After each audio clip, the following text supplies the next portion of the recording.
Inda kang pagkanawan, kang di pagpamanman sa ruay sa lagbusan.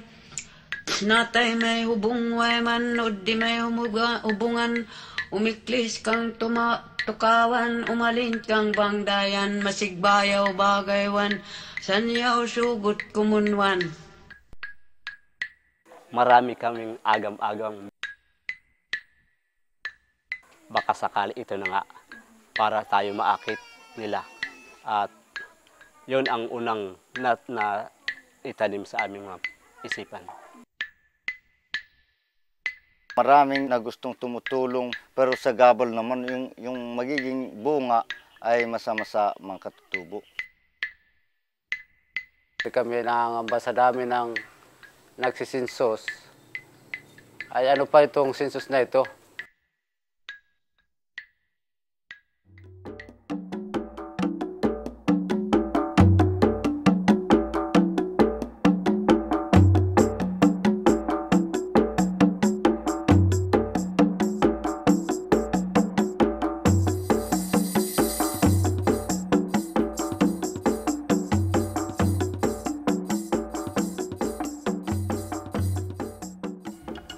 Ang census ay ang pagbibilang ng lahat ng mga tao sa isang tukoy na lugar sa tukoy na panahon. Ang mga datos na karaniwang kinukuha sa pagsisensus ay ang mga sumusunod: pangalan, kasarian, katayuang sibil, etnisidad, edad, lugar kung saan ipinanganak, natapos na pag-aaral, at iba pa. Alam natin na matagal na walang mas eksaktong datos tungkol sa mga katutubo. Tsaka kung titingnan natin yung kasaysayan ng pag-uuri o pagkilala sa mga katutubo o sa pagbibilang sa kanila, problema din yung tamang pagkilala. Problema din yung tamang datos tungkol sa kanila. Kung meron mang ginawang census, halimbawa nung panahong taong 2000, merong census na ginawa rin, merong datos tungkol sa bawat grupong etniko.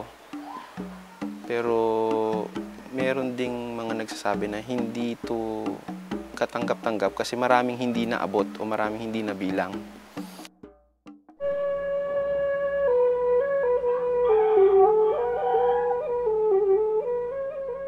Nakakalungkot isipin na ang mga katutubo ay patuloy pa ring hindi nabibigyan ng sapat na pagkilala at nahuhuli sa pagtanggap ng maayos na batayang mga serbisyo.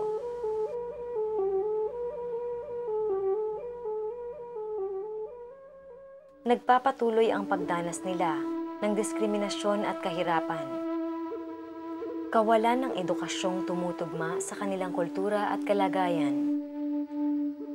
Pagkait ng karapatan sa kanilang mga lupaing ninuno.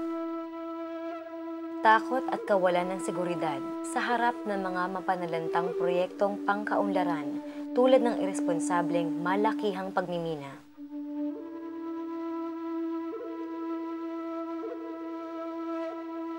Dahil dito, hindi maisakatuparan ng mga katutubo ang kanilang angking mga karapatan sa sariling pagpapasya, pangkulturang integridad, at iba pang mga karapatan bilang mga mamamayan ng ating bansa. Sa paglutas ng mga problemang pangkaunlaran, napakahalaga ng pagkakaroon ng batayang mga datos. Ngunit, sa kasawiang palad, ang mga datos tungkol sa mga katutubo ay kadalasang inestima lamang. Nananatiling suliranin ang nararapat na representasyon ng mga katutubo sa opisyal na pambansang census. Isa sa mga sanhi nito ay ang kahirapan sa pangangalat ng datos dahil sa kanilang natatangi at sensitibong kalagayan.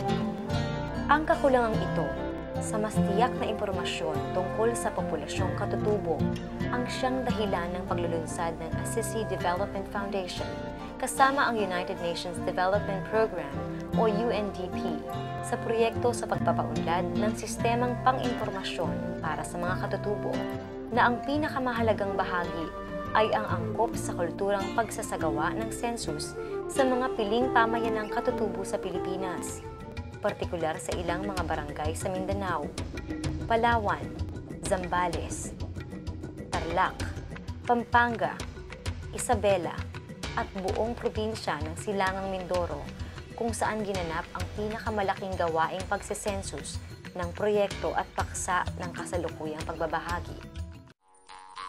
Ang mga katutubo sa Silangang Mindoro ay ang mga mangyan na pangunahing binubuo ng mga sumusunod na grupo, mga Iraya, mga Alangan, mga Tadyawan, mga Tao Buwid, mga Bukid, mga Bangon, at mga Hanunuo. Kaya napili yung Oriental Mindoro para dito sa gawaing ito dahil una, yung bawat grupong mangyan, tribong mangyan dito ay merong samahan. Meron ng samahan na malakas at matatag. At bukod sa samahan ng bawat tribo ay meron ding federasyon yung mga samahan na to. Ito yung KPLN nga na sinasabi, yung Kapulungan para sa Lupaing Ninuno. Ang Kapulungan para sa Lupaing Ninuno o KPLN at ang 7 samahang pantribo na mga mangyan sa Silangang Mindoro ang naging kapartner ng Assisi sa proyektong ito. Naging kaagapay din sa gawain ng Mangyan Heritage Center at Mangyan Mission. Kaya nga sa pamagitan ng pagkakaisa, ang 7 tribo ay sa pamagitan ng pag-uusap at ito naman ay natapos na at naganap. Kaya ito ay isang bagay na makakatulong sa aming kaunlaran ng mga mangyan para lang magbigay nito ng ilang mga kaunlaran sa pamagitan ng paghingi sa mga local government unit para mabigyan yung aming mga pangunahing pangangailangan. Pinaliwanag namin sa kanila na itong census ay hindi lang pagbibili lang ng kabuuan ng Hanunuo Mangyan na kung saan ay pwede itong magamit para sa pagpapatulo ng aming lupaing ninuno. At ito ay maaaring magamit namin, magiging basihan yung census para sa pangkabuhayan at makikita doon sa talaan ng mga tao base sa census. Doon makita namin minsan yung mga katutubo na wala pang birth certificate at nakita din namin sa karanasan namin dito sa mga pag-census yung mga iba sa hanay ng mga mangyan ay halos mga 7 taon na hindi pa nakapag-aral kahit lang sa daycare center. Bakit maraming census na sa amin? Walang katapusan census. Adi malinaw na mga maganda ang magpaliwanag sa amin. Puro muna sa Pipilin, Kalapan, 7 tribo kami. Mula noon hanggang ngayon ay isa lang dahil ang kagandahan dito ay minsan ay marami din nga magtanong ng ilan ang kabuuhang mga katutubo sa bayan ng San Isidoro. Minsan hindi rin kayang sagutin. Kaya itong pagsisensus na ito ay isang tagumpay na masasagot doon sa katanungang ilan ang katutubo sa bayan ng San Isidoro. Napag-isipan namin na malaking maitutulong po sa amin yung sensus dahil ito ay magagamit din namin sa aming lupang ninuno at sa mga programa na kung kinakailangan namin. Mas maganda ito dahil katutubo mismo ang nagsisensus na sa kapwa katutubo. Bago namin lubusang tanggapin na magsisensus o magsasagawa sa pamayanan, magkaroon tayo ng memorandum, yung kasunduan sa Assisi at sa mga katutubo. Ay di sa madalit sabi, nagkasundo kami. Kaya walang anlilangan ang mga katutubo na pagkuha ng datos na ito, malinaw sa lahat.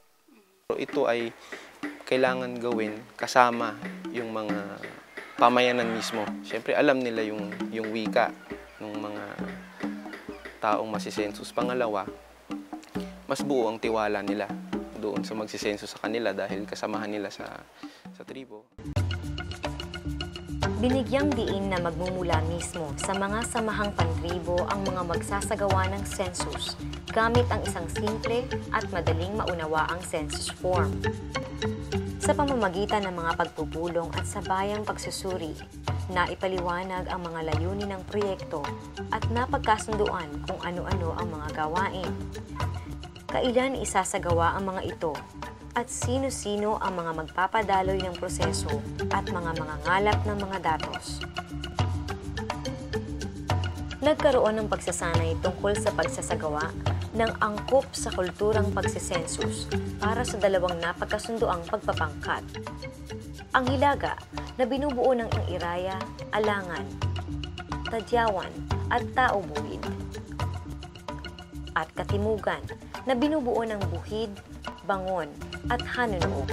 Ang mga sinanay ay ang mga taga-sensus na pinili ng bawat samahang pantribo batay sa mga napagkasundoang mga pamantayan at mga pinunong tagapagpadaloy na siyang naging tagapagpaliwanag sa mga pamayanan at namuno sa pagresolba ng mga problemang nakaharap habang isinasagawa ang sensus. Isinagawa ang pangangalap ng datos sa iba't ibang mga pamayanang tinukoy ng mga samahang pantribo.